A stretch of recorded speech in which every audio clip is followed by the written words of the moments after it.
Thanks for tuning in to Everything Catholic again. And as you know, here we mostly focus on the lives of the saints and to learn and simply diving into their lives, learning about how they put God as the center of their lives. There are so many things we can take for our own reflection, for our spiritual growth, and to follow their examples as best as we can. And apart from that, you know by now that I've been sharing a lot of clips of Father Joseph Iannuzzi here as well. And for this video, I would like to share this clip of him talking about the Virgin Mary, our mother. Listen to this. So that's Mary's example, a tremendous example for us to aspire to. She really raised the bar high as it can be on a human level.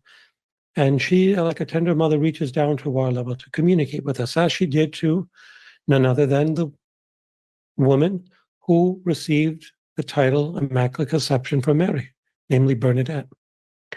Mary lowered herself to Saint Bernadette of Subaru's level and communicated to her in a poor, impoverished French dialect language.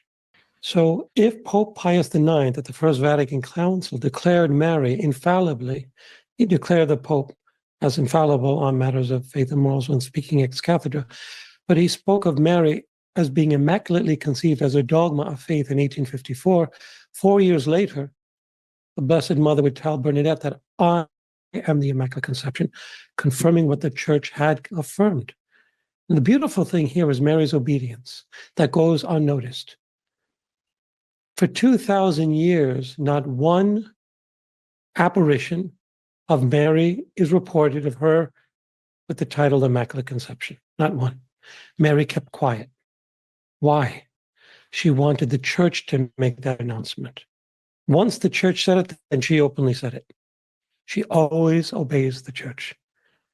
So it wasn't until Pope Pius IX made it a dogmatic statement. Now, even back then, when he made it, nobody knew about it because the news did not travel as it does today. Today, if you say something, it gets across the world in one day. Back then, it took about 10, 15 years to get across the world because they didn't have radios, televisions. So it went very slow, the news. So most people did not even know about this declaration of the Immaculate Conception. Therefore, when the Blessed Mother told Bernadette a few years later this truth, they were shocked, at least her bishop and the priest, that she would know this. She was in a poor little town, removed from the city, and they were shocked that she knew this. So she was conceived immaculately, but she maintained that immaculacy throughout the course of her entire life by not sinning and by not giving one act of life to her human will, which to me is, no pun intended, inconceivable. I mean, that's a powerful thing she did, not to give one act of life to her human will. That's not just an act, like external act, it's an internal act, meaning she wouldn't even ponder on something that was bad, or not even a second. And why do I say this is inconceivable? Because the devil does not need our consent to put bad thoughts into our memory or intellect. God has given him that permission. The devil could put in your mind, without your consent, bad images, bad thoughts, bad memories, etc.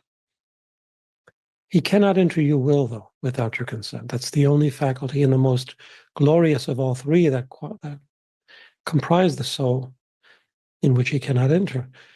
So if a thought comes to your mind or your memory, intellect or memory, that's, let's say, not good, and you ponder on it for a moment because you're not attentive in that moment, and then before you realize it, you're entertaining that. You say, oh, what was I doing? Mary didn't even go there. That's what makes it incredible. She never entertained any of these things the devil would put into her mind. And I'm sure he had tried many, many times to do that to her, especially when Herod, the first attempt on her son's life took place.